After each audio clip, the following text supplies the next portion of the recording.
Hello, everyone, and welcome to another inspiring episode of our 5 o'clock Tea Talk series, proudly hosted by Coach Magazine Global. We've now reached our 31st episode, and today's guest brings rich experience and grounded wisdom to our conversation. I'm your host, Seda Tekeci, editor in chief of Coach Magazine Global, life coach, and passionate advocate for meaningful personal and professional transformation. Over the past 2 years, I've had the joy of hosting some of the most inspiring voices in the coaching world, thought leaders, pioneers, and deep thinkers whose work is shaping the future of how we grow and lead. Please help me welcome Hisham Elsaied, a certified leadership coach, cultural intelligence facilitator, and former HR director with over 20 years of cross-sector experience in the Middle East, Europe, and North America. Hissam is the managing partner of Hybrid, a leadership development firm, where he supports individuals and organizations through transformative frameworks like Move and Clear.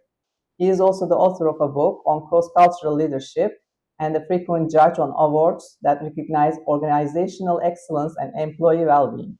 With credentials including ICF ACC, CQ Facilitator, and FCIPD Fellow, Hissam's work is centered around making leadership practical, human, and relevant, especially for the middle managers who hold our systems together. Welcome, Hissam. How are you today? Thank you, Sada. I'm good. How are you? I'm fine. Thank you so much for accepting our invitation. And it was My your pleasure. birthday yesterday. Happy belated birthday. I would like to start with Thank thank you so much. How to say it in Turkish?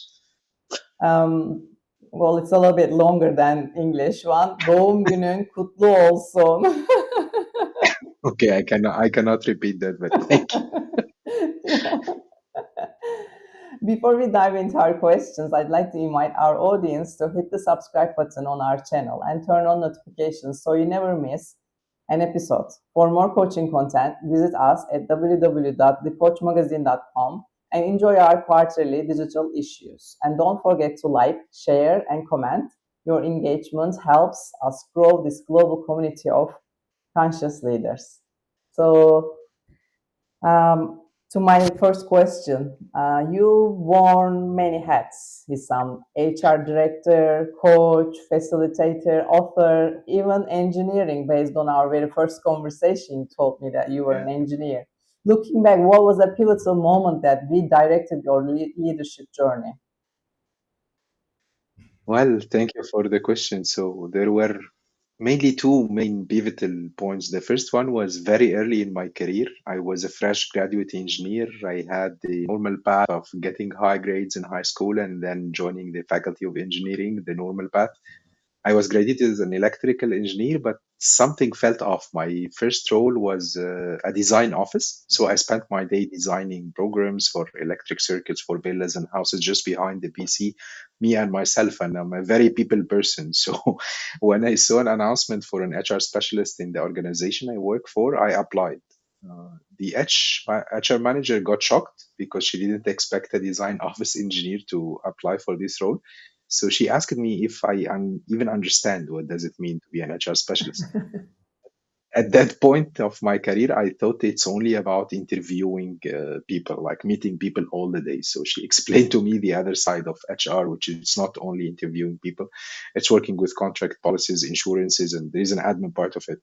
I signed up for the role. I studied postgraduate HR and CIPD to strengthen my academic background because I came from an engineering background. I spent in this journey around 18 years, moved across organizations, countries, cultures from American to Japanese to French to Canadian to Middle East. I relocated to Canada, spent some time in France, and landed in Dubai for the past 10 years. So I kept following the natural progression path also of the corporate this time, which is climbing up the corporate ladder until I landed the role of the regional head of human resources in a multi-billion-dollar business in oil and gas. It was great on paper, but here comes the second pivotal moment in my career. I was reflecting again on the why of what I do everything in my life. I joined HR initially because I wanted to help and support as many people as I can and lift them up.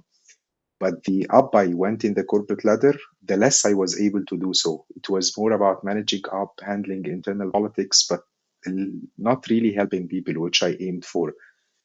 I was doing coaching and training on the side since 2019, just before COVID. And the pivotal moment comes now when I was talking to one of my mentors. She asked me a question. I was expressing my frustration with my work and life and all these things. So she asked me the pivotal question, which led to the pivotal moment. If money was not an issue, what you would have been doing in your life? And I told her without hesitation, it is coaching and training. And it was the answer. So by the end of 2024, with another pivotal shift for me, I decided to go into full time doing this. I don't call it a job because I don't need to take a single day off. I like what I'm doing. I'm doing it either whether it's chatting with a friend or developing and designing a leadership program. For me, it doesn't feel like work. So I don't need to take a time off. And I no longer have the issue of work life balance because I'm just living my life and doing what I want to do. Yes, great. Thanks for all the pivotal moments. It's really important for our audience to see how a person's life can change from career to career, from firm to firm and country to country. It doesn't matter Yeah. as long as we pursue our dreams and what makes us alive. As you said, thinking about doing it is not a job, but pursuing your life like breathing, right? This is Yeah. something that we would like to do until the rest of our lives, like until we die. So it is very great to find our passion as a career. Yeah. Yeah. I agree. I fully agree. And then the second one, your Move and Clear programs aim to support both individuals and organizations. What are the most common struck points you see in mid-career professionals today, and how do you help them move through? That's a very good one, and we have done a lot of research and came out with five blockers usually that keep people stuck, especially in their mid-career. I will talk about the three main themes because these are the most repetitive across mid-career professionals. The first one is the fear of the unknown, and that's a pattern and nature in our brains. I am a big fan of evolutionary psychology, and it teaches us a lot about how our brain works. So it is evolved to magnify the risks around us. Our ancestors tend to be with a group because for them, not being with a group could danger their life, could risk their life. So our brains are wired to be always part of a group, and they are very, very fear. I'm talking about our brains. They really fear of being isolated or change or not knowing what will happen. But in the modern life, that's not the case. The risks are not as big as our brain tried to shape for us. The second thing that keep people stuck is the what they call the imposter syndrome. Like I see this a lot as a pattern. People say, "No, that's not for me. I cannot do this. I'm not a good public speaker. I'm not good in anything except what I'm doing." So they see only one option, or actually no options except continuing what they are doing until retirement. And usually, also, it's not the case. It's just what our brain's trying to tell us, and that you can keep doing what you're doing because you don't have options. And the third and also an important one is the mental overload. A lot of people I work with, and maybe some are watching us now or even will see the recording later, they will recognize themselves because we talked a lot about this, that they don't even have the time and the mental capacity to pause and reflect and think, what do I want to do? Why I'm doing what I'm doing? They wake up, they have their daily routine, and on the weekends or the days off, they are very tired that they don't want to reflect or think or talk about their careers. They just want to rest. So they keep looping in the same cycle because they don't give themselves the capacity to pause and reflect and see how I'm doing, what I'm doing, and the most important, why I'm doing what I'm doing. So what we developed is two things. It's like one room with two different doors. So it's both addressing middle managers, but from two different point of views, one for individuals and one for organizations. For individuals, we have developed the Move framework, and Move, it helps them become unstuck in a structured way in four steps. First is M, is the mapping. What is their current status? Where they are right now? What's important for them? Which values are unnegotiable? and then they move to the options. So as we said, they are talking only about one options, and it happens a lot. It's a pattern being repeated. So you ask them, what is your options? You don't have answers. When we go through the exercise, at least they come between 4 and 5 other options that were not visible in the first place when we asked them, what are your options? Then we move to the validation. The validation is kind of a test drive. So before you fully commit, before you jump off a cliff, you need to try. Kind of before buying a car, you need to try the car. So before you try buy your new bath or be sold to it, you need to try it. Small steps, easy, non-risky, so they can validate this direction. And finally, and most importantly, of course, the execution, because all those great things needs to be executable with a strategic plan. And we provide them with tools and resources. How can they execute this strategically without risking their current lives? This is about move. When it comes to organization through the clear framework, it works across 5 main pillars, because we need to shift into how we change the organizational and team cultures. It's not only about the individual is one part, but it's more about how they work as a team and as an organization. So simply, clear stands for C, is for cultural intelligence. Where we live right now in the Middle East, and I assume in the UK as well, there are many nationalities living together. It's no longer an isolated world. So it is not a nice to have, it's mandatory to be culturally intelligent in today's world. L stands for agility. And again, today's world is very fast paced. It's VUCA word, they call it, volatile, uncertain, and ambiguity. And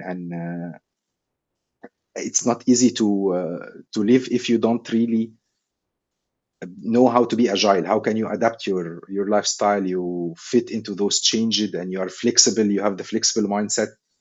Then E is about emotional intelligence, the ability to understand yourself, regulate your emotions, and work with people around you in a good way. A is for the most famous trend right now, the AI intelligence. So it's there.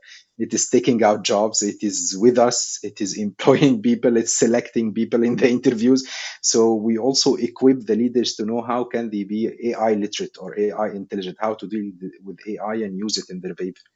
And finally, R is for results driven, because at the end of the day, the leader get need to get the results done. If not achieving the results, none of the previous things will be important. So we equip them also to how to set the KPIs for themselves and their teams, how to set the OKRs, and we work with them closely to ensure that whatever they are doing is aligned with their function and with their organization. So it's all cascaded from the same, like cascaded from each other.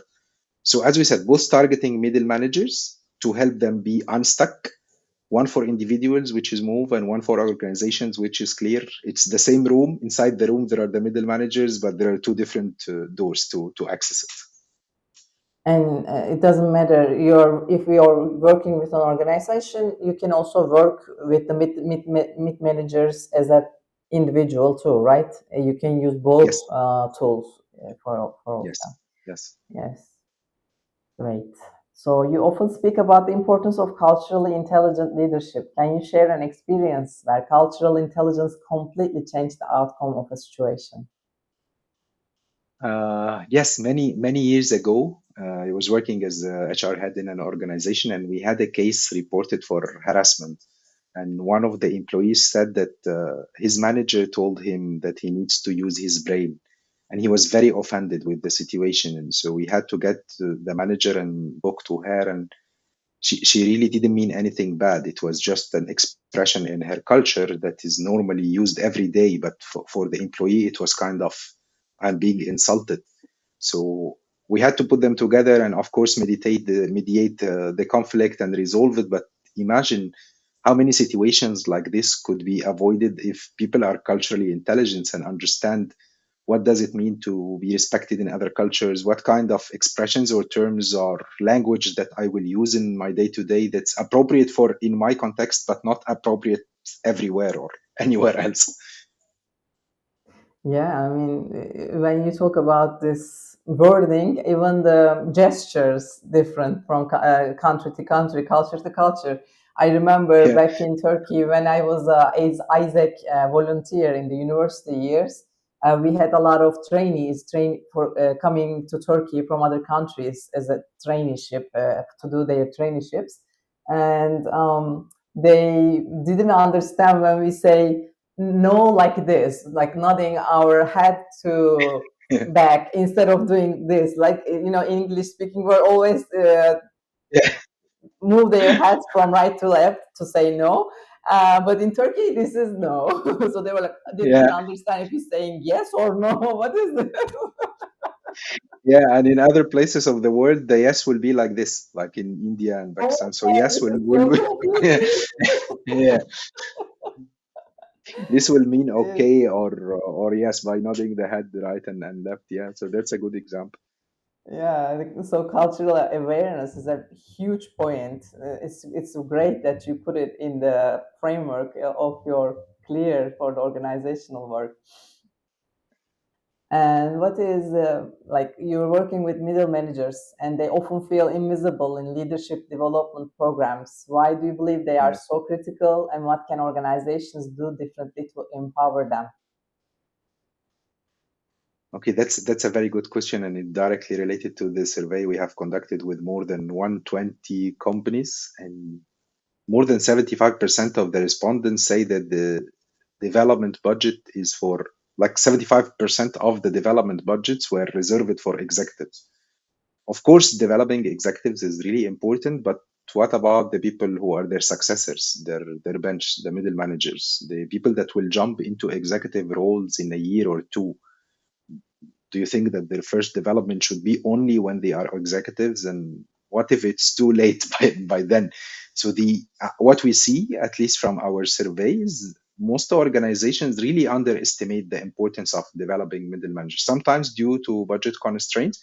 And you have put it in a great way by saying they are invisible, because that's a reality. They are invisible to their organization. Usually, organizations care more about the executive level, but they are the ones that are holding everything together. They are being sandwiched between taking the vision of the leadership and executives and translating this into work plans and actions and so on. And they are the backbone of any organization. And there was a recent survey by Harvard Business Review that showed also the importance of the ROI of investing in middle manager. There was a 32 increase in retention rates of organizations who develop and invest in their middle managers. So the ROI is there. It just needs to be measured well. And this takes us to another point as well. So it's only, we need to look about what matters. We measure what matters. I see a lot of organizations, their matrix is about the number of hours, the completion rates, the all this quantitative data is great, but it doesn't really measure the progress. So when we talk, I think all the L&D and HR professionals will know the Kirkpatrick model of how to measure an effectiveness of a training program. But when it comes to implementation, we don't see it implemented until the end. So we don't see a lot of organization measuring the change in behaviors, not only the feedback about the training or a survey about the trainer or those things. They are important, of course, but more important, what changed before and after this training and what kind of results, which takes us to the beginning. So why did you do this training? To improve what? Is it to reduce retention, increase a particular skills? It's less conflicts in the team, more collaboration. So by identifying the objective, you will be able to measure the results. What are the results of my investments, and what are my ROIs? And that's what we do in hybrid. So we don't stop, we don't deliver workshops and check the box and say it's done. We do a consistent follow up at 30, 60, 90 days and measure Mhm. the difference between those to ensure that this learning is translated into the workplace. People are actually changing their behaviors and actually gaining something that they can implement in the workplace. It's not only about checking the box. Yes, and also it's very important to understand mid managers' financial. If they lose them, it's financially a loss for the company too.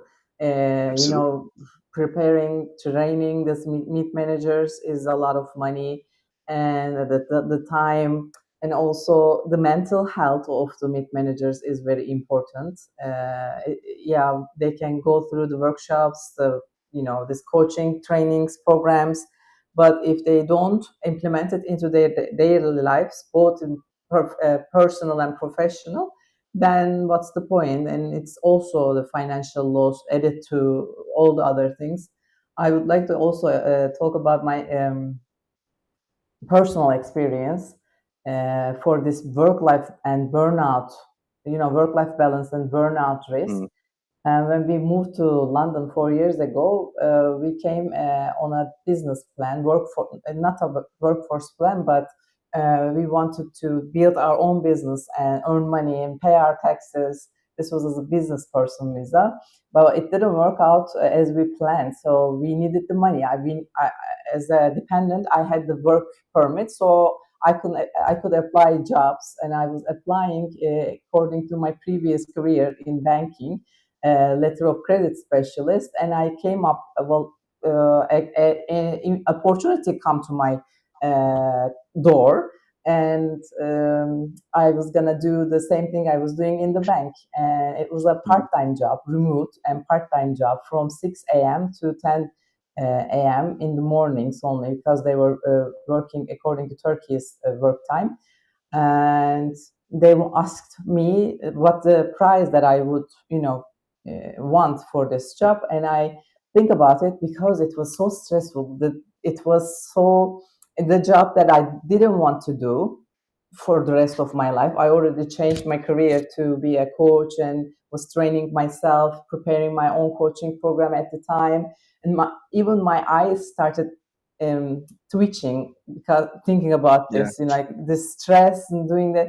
And just because of that, all that mental balance, I set a very high price for like 4 hours, Mm, 4 hour a day. But I knew that never gonna stay 4 hour. It's gonna lengthen to the afternoons, and even sometimes mm. the nights. They will ask this, ask that, because of the nature of the work. And then I set a very high price, and they never turned back. I never heard from them. But it From was them. the correct decision for me, because I can only bear this job if they pay me this much, right? If Yeah. not, I'm not there.